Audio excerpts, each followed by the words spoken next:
Hello students and grown-ups. Did you like learning about the bird's eye view? A little bit different from the bug's eye view, but doesn't it make sense? That's what the bird would see. Today I'm going to show you how to do a drawing from the bird's eye view. For today's activity, we're going to need paper. Any kind of paper is fine. We're going to need something to color with and something to draw with, and I think you should draw with a pencil in case you need to erase. But I'm going to draw with a black marker because I think it shows up a little bit better on the video. You can draw with a marker too, but if you draw with a marker, then you won't be able to erase your mistakes and you'll just have to work through them. But if you draw with a pencil, you can erase. And I normally do prefer to draw with a pencil, but it doesn't show up, I don't think, very well on the video. That's why I'm going to use the marker.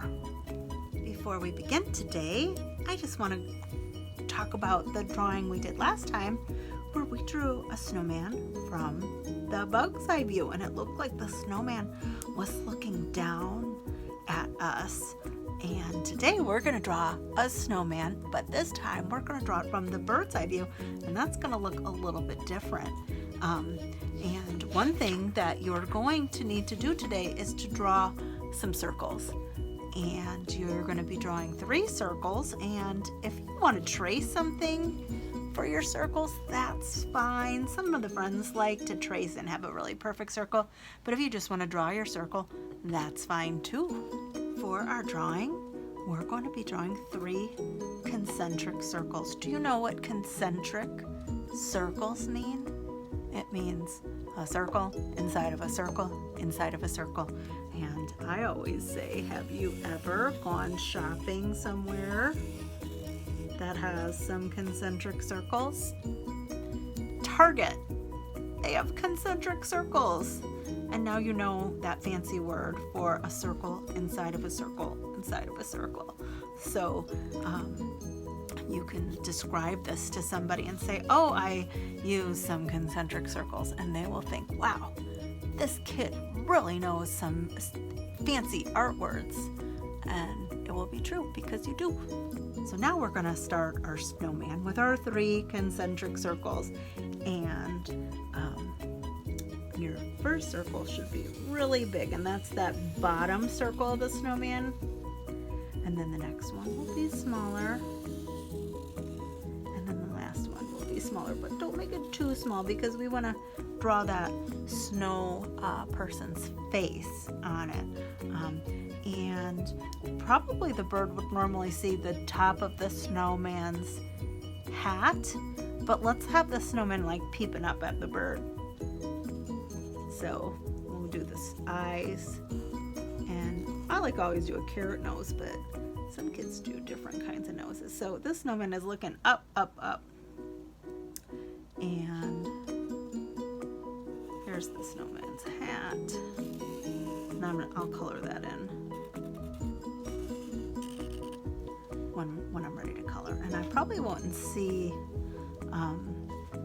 a lot of the scarf because it's wrapped around the neck, but I might see, you know, these rectangles kind of hanging down, and maybe the buttons.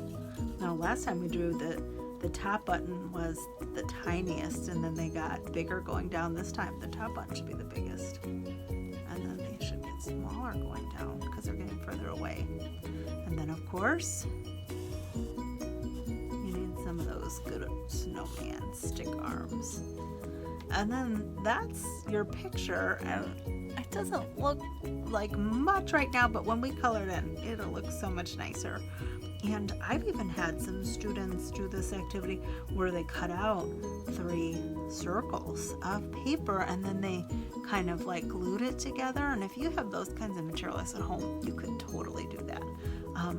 But let's talk about how we're going to color it in. I'm going to color in obviously the hat and the scarf and the carrot nose, but then I've got all this space that I should really color in because I want it to look finished.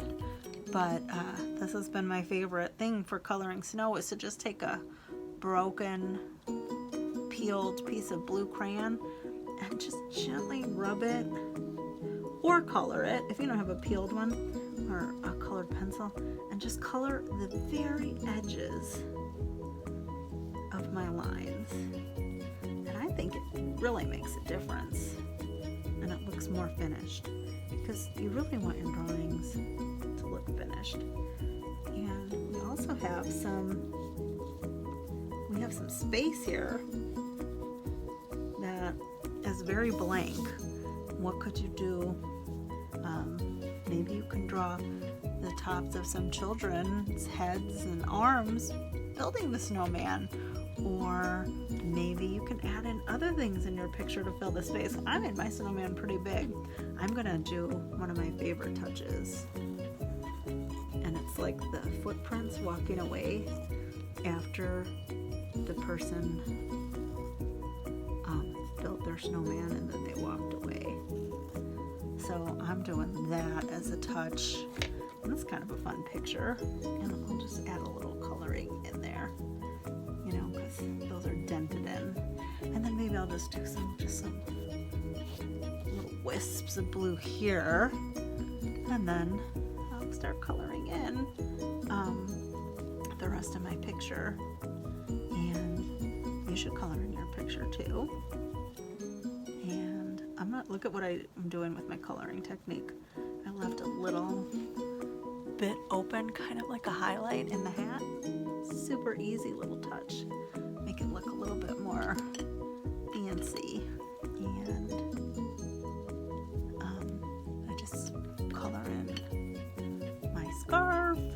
And basically then I am done with this, and it looks great.